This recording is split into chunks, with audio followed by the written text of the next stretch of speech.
ఒక రాజకీయ నాయకుడిని విజనరీ, రీఫార్మర్, అడ్మినిస్ట్రేటర్ అని పిలవడం సహజం. కానీ అదే నాయకుడిని పాలిమాత్ గా అభివర్ణిస్తూ ప్రత్యేకంగా పుస్తకం రాయడం అరుదు. ఇప్పుడు అలాంటి అరుదైన ఘట్టమే సింగపూర్ వేదికగా ఆవిష్కృతమైంది. ఆంధ్రప్రదేశ్ ముఖ్యమంత్రి నారా చంద్రబాబు నాయుడు వ్యక్తిత్వంలోని విభిన్న కోణాలను విశ్లేషిస్తూ రూపొందించిన CBN @361 degrees ద పాలిమాత్ పుస్తకాన్ని స్వయంగా చంద్రబాబు ఆవిష్కరించడం విశేషంగా నిలిచింది. సింగపూర్ పర్యటనలో అధికారిక సమావేశాలతో బిజీగా ఉన్న చంద్రబాబుకు ఈ కార్యక్రమం మరింత ప్రత్యేకతను తీసుకొచ్చింది. కేవలం పుస్తకావిష్కరణతోనే కాకుండా అదే వేదికపై ఆయనకు గ్లోబల్ పాలిమాత్ అవార్డు కూడా ప్రదానం చేయడం అందరి దృష్టిని ఆకర్షించింది. ఒకే రంగంలో కాకుండా అనేక రంగాల్లో లోతైన అవగాహన, నైపుణ్యం, నాయకత్వ లక్షణాలు కలిగిన వ్యక్తిని ప్రపంచవ్యాప్తంగా పాలిమాత్ గా పేర్కొంటారు. అలానే విజ్ఞానం, పరిపాలన, సాంకేతికత, ఆర్థిక విధానాలు, అభివృద్ధి ప్రణాళికలు, భవిష్యత్ దృష్టి ఇలా విభిన్న అంశాల్లో సమగ్ర అవగాహన కలిగిన వ్యక్తులకు ఈ గుర్తింపు లభిస్తుంది. చంద్రబాబు వ్యక్తిత్వాన్ని ఇదే కోణంలో విశ్లేషిస్తూ CBN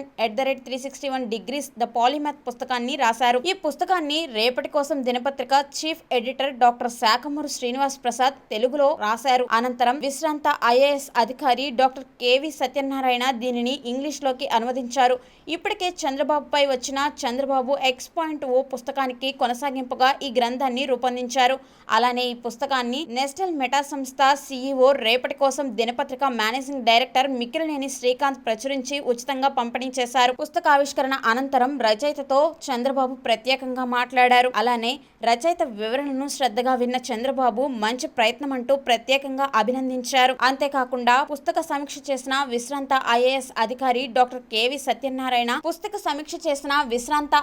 అధికారి డాక్టర్ KV సత్యనారాయణ ఈ కార్యక్రమం నేపథ్యంలో చంద్రబాబుపై ప్రత్యేకమైన వ్యాఖ్యలు చేశారు. అలానే పుస్తకావిష్కరణతో పాటు కాకతీయ కల్చరల్ అసోసియేషన్ చంద్రబాబును గ్లోబల్ పాలిమాత్ అవార్డుతో సత్కరించింది. సింగపూర్ ప్రభుత్వ గుర్తింపు పొందిన ఈ సంస్థ ప్రతినిధులు కూడా ఈ కార్యక్రమంలో పాల్గొన్నారు. అలానే ఈ సందర్భంగా లీన్ క్వాన్ యూ శత జయంతి సందర్భంగా విడుదల చేసిన ప్రత్యేక వెండి నాణాన్ని చంద్రబాబుకు బహుకరించారు. సింగపూర్ ను ప్రపంచ ఆర్థిక కేంద్రంగా తీర్చిదిద్దిన లీన్ క్వాన్ యూ మాదిరిగానే అమరావతిని ప్రపంచ స్థాయి నగరంగా తీర్చిదిద్దే దూరదృష్టి చంద్రబాబుకు ఉందని కాకతీయ కల్చరల్ అసోసియేషన్ ప్రతినిధులు తెలిపారు.